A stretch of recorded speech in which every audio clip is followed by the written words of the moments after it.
जिन्हें आज नियम 377 के अधीन मामले उठाने की अनुमति प्रदान की गई है,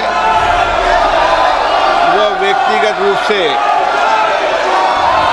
सदन के पटल पर तुरंत अपने अनुमोदित पाठ को सदन के पटल पर रख सकते हैं। माननीय सदस्यगण, हम 18वीं लोकसभा के 5वें सत्र की समाप्ति की ओर अग्रसर हैं। यह सत्र 31 जुलाई 2025 को आरंभ हुआ था। इस सत्र में 14 सरकारी विधेयक पुनर्स्थापित किए गए तथा कुल 12 विधेयक पारित किए गए।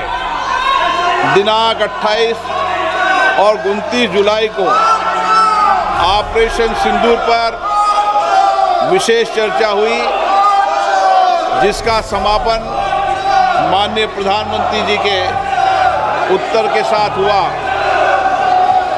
दिनांक 18 अगस्त 2025 को भारत के अंतरिक्ष कार्यक्रम की उपलब्धियों पर विशेष चर्चा प्रारंभ की गई। इस सत्र में कार्यसूची में 419 तारांकित प्रश्न शामिल किए गए थे, किंतु लगातार नियोजित व्यवधान के कारण केवल 55 प्रश्न ही मौखिक उत्तर दिए जा सके। हम सभी ने सत्र के प्रारंभ में तय किया था कि हम इस सत्र में 120 घंटे चर्चा करेंगे।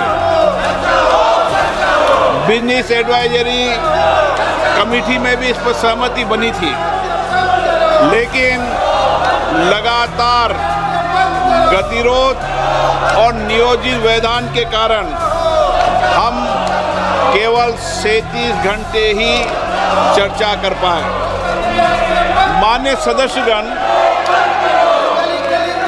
हम सब जनप्रतिनिधि के रूप में हमारे आचरण, हमारी कार्यप्रणाली को पूरा देश देखता है। जनता हमें बहुत उम्मीदों के साथ सुनकर यहाँ पर भेजती है, ताकि हम उनकी समस्याएं और व्यापक जनहित के मुद्दों पर, महत्वपूर्ण विधेयकों पर व्यापक चर्चा कर सकें, मर्यादित चर्चा कर सकें।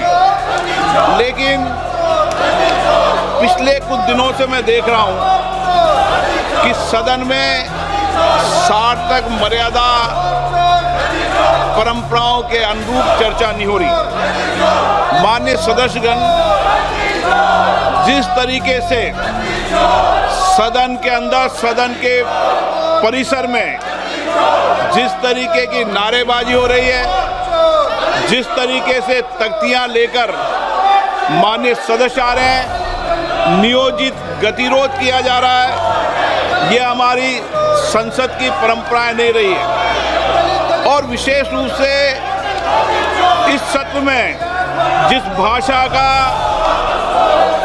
आचरण किया गया, जिस तरीके की नारेबाजी की गई, ये सदन की मर्यादाओं के अनुरूप नहीं है।